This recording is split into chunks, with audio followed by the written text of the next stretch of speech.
होगा यदि आपको पता चलेगा कि लोग इसलिए गरीब नहीं हैं कि देश में पैसा नहीं है, बल्कि इसलिए गरीब हैं क्योंकि सरकार नहीं चाहती, क्योंकि सिस्टम ऐसा है कि सबके पास बराबर ना हो।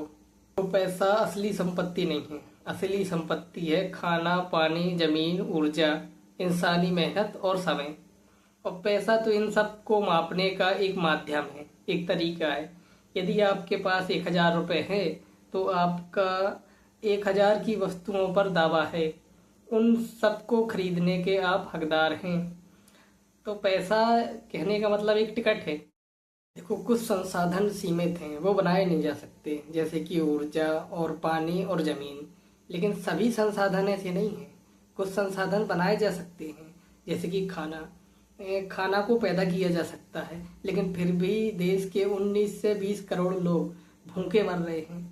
दवाएं भी बनाई जा सकती हैं, लेकिन फिर भी लोग बीमारी से मर रहे हैं। लोगों के पास घर नहीं है, लेकिन बहुत सी इमारतें देश में खाली पड़ी हैं। और जॉब भी बनाई जा सकती हैं, जॉब भी पैदा की जा सकती हैं, लेकिन फिर भी लोग बेरोजगार हैं। इसका मतलब क्या है कि समस्या शॉर्टेज नहीं है, समस्या है डिस्ट्रीब्यूशन।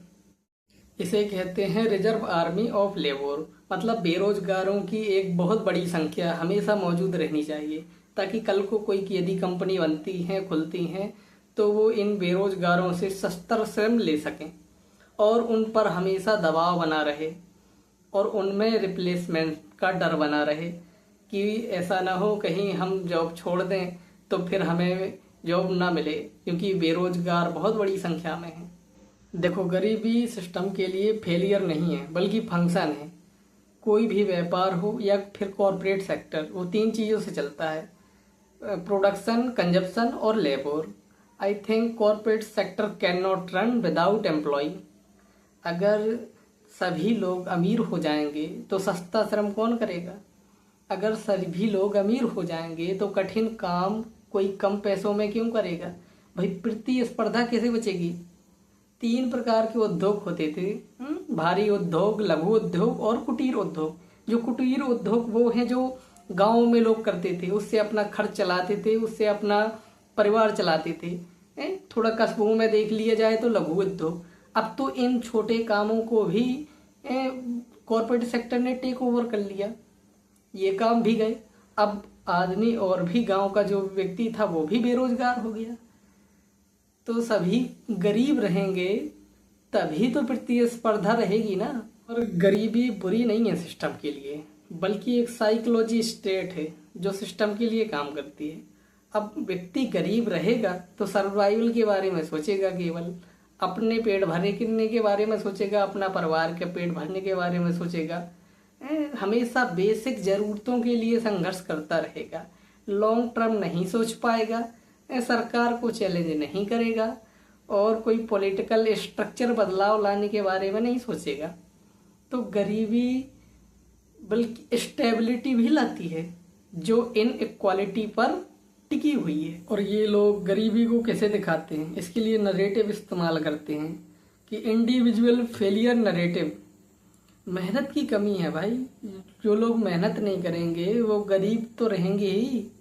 जब मेहनत नहीं करेंगे तो गरीबी कैसे जाएगी? तो इस पर जिम्मेदारी व्यक्ति पर डाल दी जाती है। और दूसरा नरेटिव है अपॉर्चुनिटी एग्जिस्ट। मौके हैं, जो मेहनत करेगा वो आगे बढ़ेगा। जब लोग मेहनत नहीं करेंगे तो आगे कैसे बढ़ेंगे? मेहनत तो करनी ही होगी। इसमें सरकार की नाकामी छुपाई जाती है, सरकारी इसमें अपनी नाकामी छुपाती है। और तीसरा नरेटिव है ग्रोथ विल एवरीथिंग फिक्स, कि इकोनॉमी बढ़ेगी, बढ़ती हुई अर्थव्यवस्था है तो सब कुछ ठीक हो जाएगा। इकोनॉमी बढ़ेगी और लोगों के पास पैसा आ जाए। देखो, जब तक संसाधनों पर कुछ लोगों का अधिकार होगा तब तक गरीबी समस्या नहीं बल्कि एक संरचना होगी। और ये संसाधनों का जो केंद्रीकरण है वो किसने किया है? वो किया है तुम्हारे चहेते प्रिय नेताओं ने, जिनकी तुम चमचागिरी करते हो। चलो, उनका समझ में आता है जो उनके साथ रहते हैं।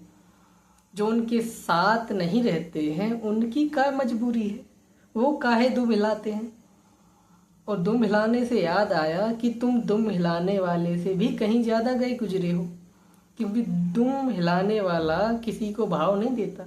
वो जितना अलग आदमी देखता है उस पर उतना भौंकता है, वो किसी को भाव नहीं देखता। और तुम्हारी तो लार गिर जाती है।